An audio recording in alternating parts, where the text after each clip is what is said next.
Hi, I'm Leon Lovelace, and this is Unstoppable Force. I need your help. I need you to go to my PayPal link. I'll put a link in the description box below. I'll also throw it here on the screen so you could go there and donate to my channel so I can expand it.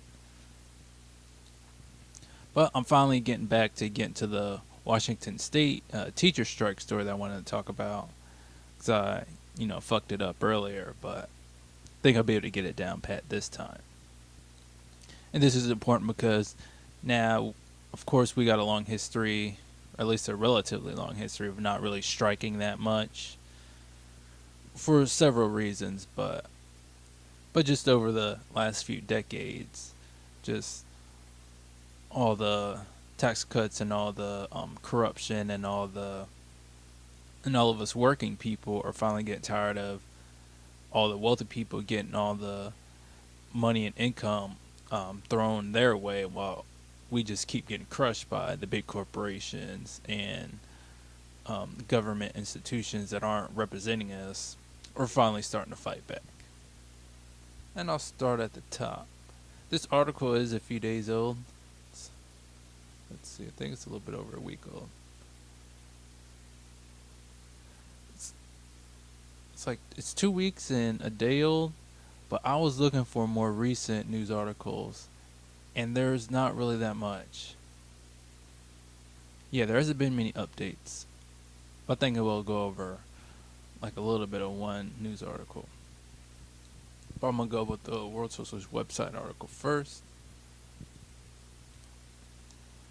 And teachers in the southwestern Washington districts of Washougal and Evergreen will begin strike action Tuesday as their local unions fail to reach a deal that could be sold to their memberships. Other districts in the area are set to follow suit Wednesday if no deal is struck.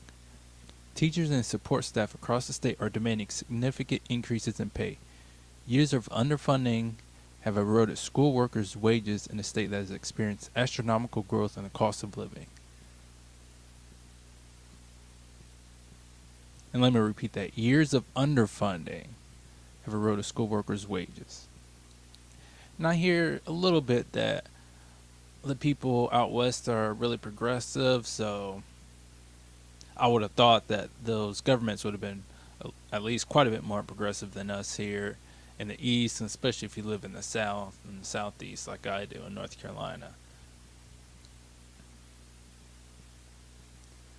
But since we have corruption all across the United States, even the places where the people are a little bit or a lot more progressive compared to other areas of the United States, those governments still aren't working for them. So even a lefty place like Washington State, those governments still aren't funding the public school system like they should be doing, because that's what the public needs is a well-funded school system so poor and working class children can get a quality education like wealthy children can. Evergreen and Washougal teachers will begin the school year on strike Tuesday morning. Now I'll skip a little bit.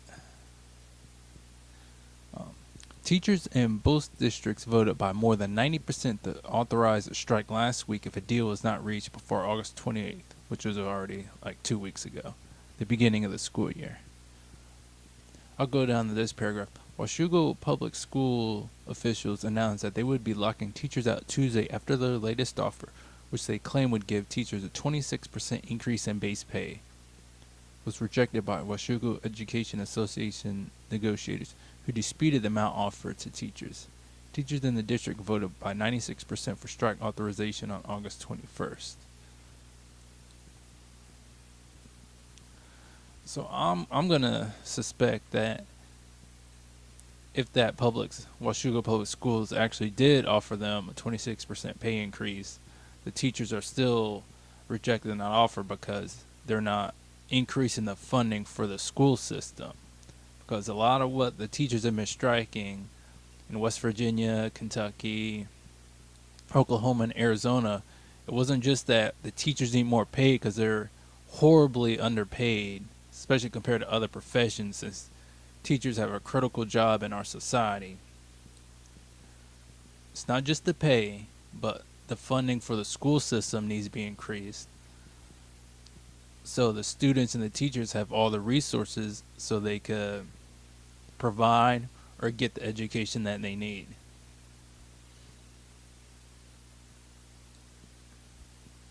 And then when all these school districts are cutting the funding, all that money's got to be made up by you, the parents, or the teachers that are teaching these children.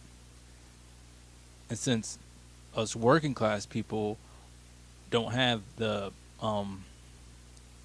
endless pockets of money that these big corporations do, it's hurting us a lot more to pay another $30, $50, $100 every school year or every semester to make up that lack of funding compared to those big corporations that are keeping all that money that should have been taxed from them.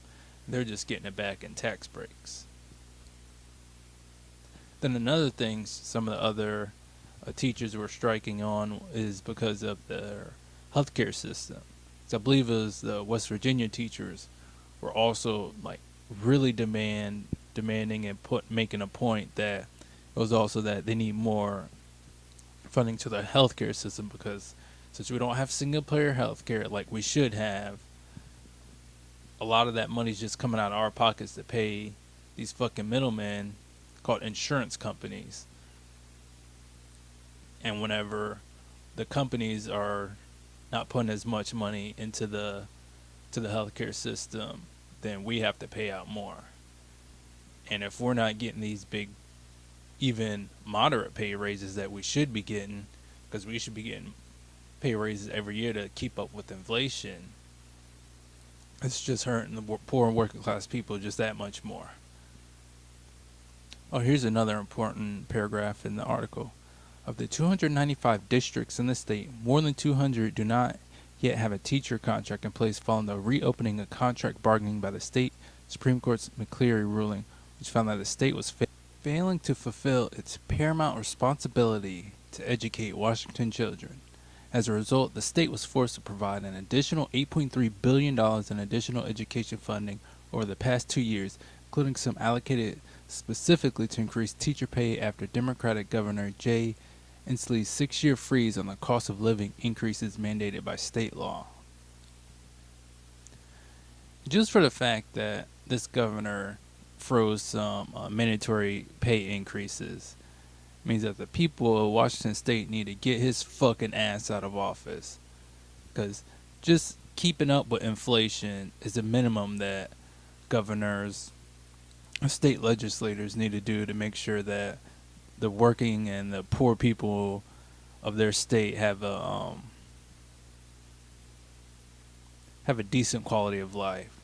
So they need to work to get somebody progressive in that's gonna increase people's wages, because that's what people need, is make sure their needs are fulfilled. And right now, government agencies and government officials are not doing that at all. Then it goes on a little bit more, but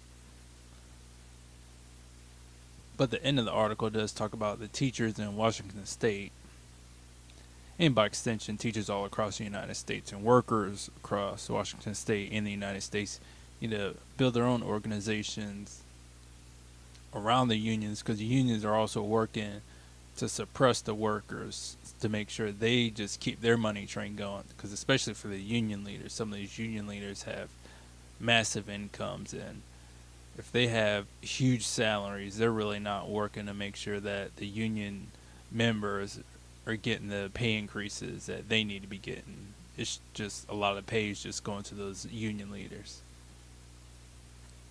So some of these unions are just crushing the workers hand in hand with the big corporations, and we gotta fight that shit and start gutting some of these unions and rebuilding them, make sure they work for the workers and the members.